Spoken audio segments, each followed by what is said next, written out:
First and foremost, I want to give all praise, honor, and glory to Yahweh Ba'ashim Yahushai Ba'ashim Rokakwadash. Yahweh to this world ignorantly calls God. Yahweh Shai to this world ignorantly calls Jesus. Bahashim means in the name, Rakah means spirit, and Qudash means holy. And that's all in the Paleo Hebrew. Also to give double honors to the elder bishops and apostles of Grand Millstone that taught me this truth. In today's video, I wanted to go into how this is a spiritual battle. Okay, and you got to remember that, okay, there are evil spirits out here 24/7 that are influencing you. So, the reason I'm making this video is because there are times where you might go to a specific place, you might be around a specific person or people, and you feel down, you feel shitty. You feel like your energy is tapped. And the reason why is because the demons that are upon those people or in those places are ultimately attacking you. And this is a topic that, is very important because you have to remember that, the spiritual world is real. Okay, there's a left-hand side and there's a right-hand side. And there's a saying that, I think it was actually a scientific saying, how the visible world is ultimately controlled by the invisible. So going into how everything we see is caused or created by things we can't see. And that goes into the spiritual realm. So let's read this in Ephesians chapter 6 and verse 10. It says, "Finally, my brethren, be strong in the Lord and in the power of his might. Put on the whole armor of God, that ye may be able to stand against the wiles of the devil." Right? And the whole armor of God is prayer, reading, and fasting. Okay? Prayer, reading, and fasting. That's putting on the whole armor.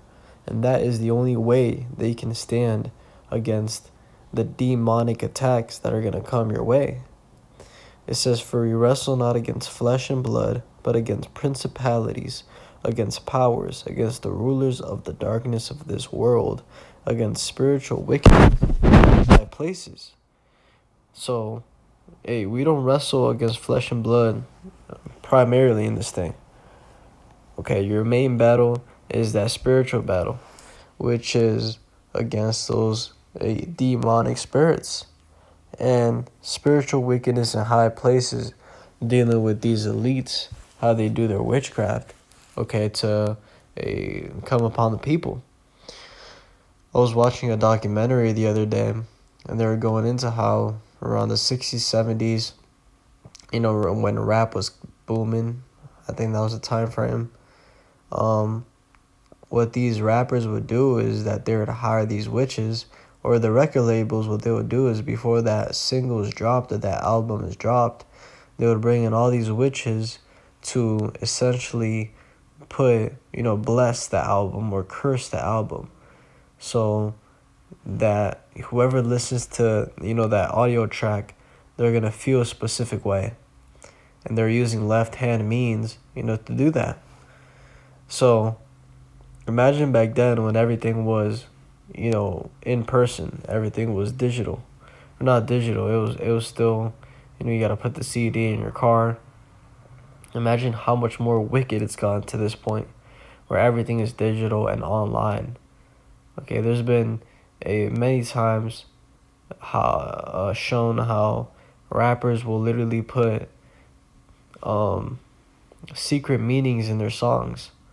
So here it is, you play the song in reverse and you hear some, demonic ass saying some demonic phrase.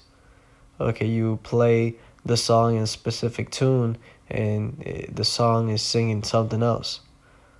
These are things that rappers do, and it all goes back to the spiritual wickedness in high places, right? That they are worshiping down, to Satan to gain these material things.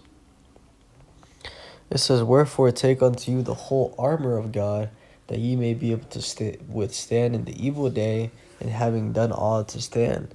Right, and that's another thing.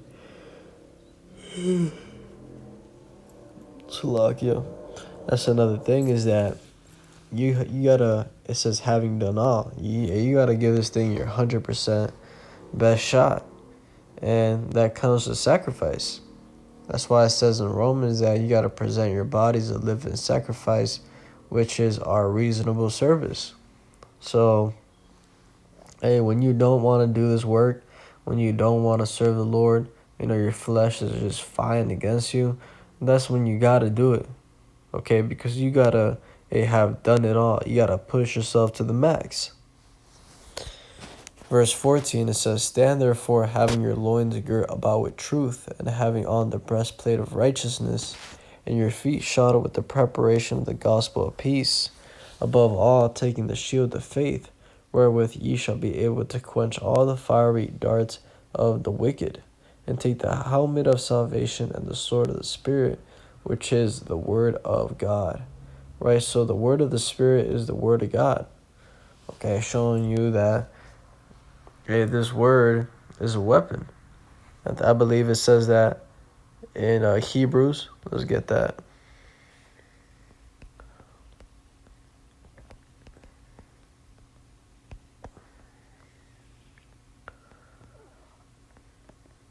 Hebrews chapter 4 and verse 12. "For the word of God is quick and powerful and sharper than any two-edged sword, piercing even to the dividing asunder of soul and spirit, and of the joints and marrow, and is a discerner of the thoughts and intents of the heart." Right, so this word is a weapon.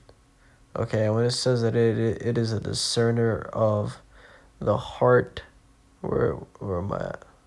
Discerner of the thoughts and intents of the heart, going into how, hey, as soon as you bring out this word, okay, there's gonna be a very clear distinction or answer as to the way you conduct yourself, what you believe in, because when it comes to the scriptures, it's yay or nay. It's yes or no. So here it is. I'm telling you to, for example, you tell somebody, about following the commandments, and they tell you, "Nah, I ain't gonna do all that." What does it show? It shows they're wicked. It shows that they're focused in the world. So that's what it's dealing with, how it's a discerner of the thoughts and intents of the heart. What's the word heart? In the Hebrew, when you read that word heart, it really goes back to the mind. Okay, lob, if I remember correctly. So,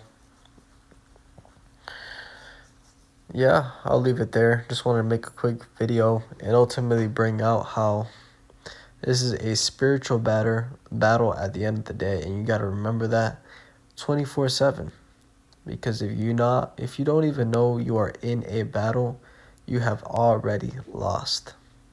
So, with that, I want to give all praise, honor, and glory to Yahweh, Ba'ashim Yahushua, Ba'ashim Rakakadash, and double honors to the elder bishops and apostles of Great Millstone that taught me this truth. Shalom, all to you, like Shalom.